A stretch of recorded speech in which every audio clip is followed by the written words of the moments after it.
أعوذ بالله من الشيطان الرجيم بسم الله الرحمن الرحيم تلك الرسل فضلنا بعضهم على بعض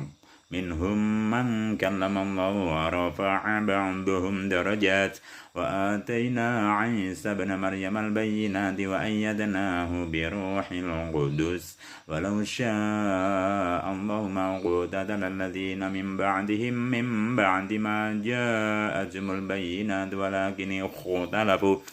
ولكن اختلفوا فمنهم من آمن ومنهم من كفر ولو شاء الله ما اقتتلوا ولكن الله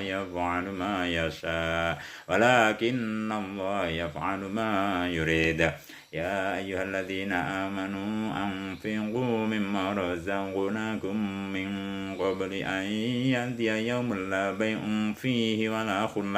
ولا خلة ولا شفاعة والكافرون هم الظالمون الله لا إله إلا هو الحي القيوم لا تأخذه سنة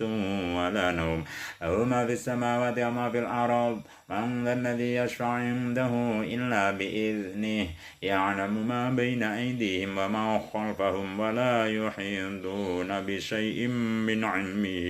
إلا بما شاء وسع كرسيه السماوات والأرض ولا يؤوده حفظهما وهو العلي العظيم لا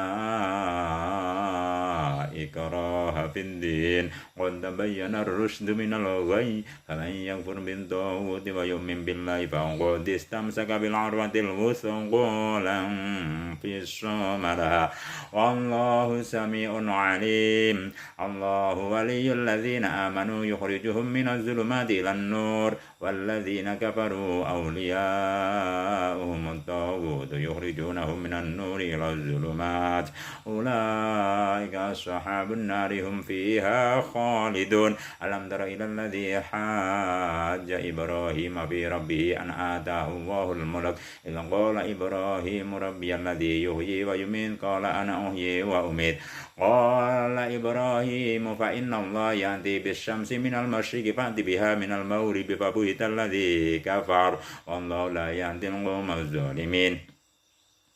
أو كالذي مر على قرية وهي خاوية على عروشها قال أنى يحيي هذه الله بعد موتها فأماته الله 100 عام ثم بعثه قال كم لبثت قال لبثت يوما أو بعض يوم قال بل لبثت 100 عام فانظر إلى طعامك وشرابك لم يتسنى وانظر إلى حمارك ولنجعلك آية للناس وانظر إلى العظام كيف ننشزها ثم نكسوها لحما فلما تبين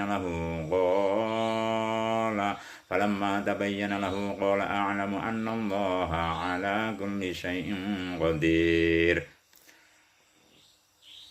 فإذ قال إبراهيم رب أرني كيف تحيي الموتى قال أولم تؤمن قال بلى ولكن ليطمئن قلبي قال فخذ 4 من الطير فاصرهن إليك ثم اجعل على كل جبل منهن جزءا ثم دعهن يأتينك سعيا واعلم أن الله عزيز حكيم مثل الذين ينفقون أموالهم في سبيل الله كمثل حبة أنبتت 7 سنابل في كل سنبلة 100 حبة والله يضاعف لمن يشاء والله واسع عليم الذين ينفقون أموالهم في سبيل الله ثم لا يتبعون ما أنفقوا منا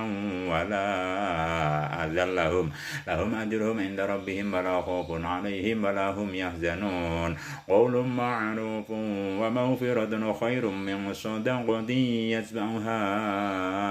أذى والله غني حليم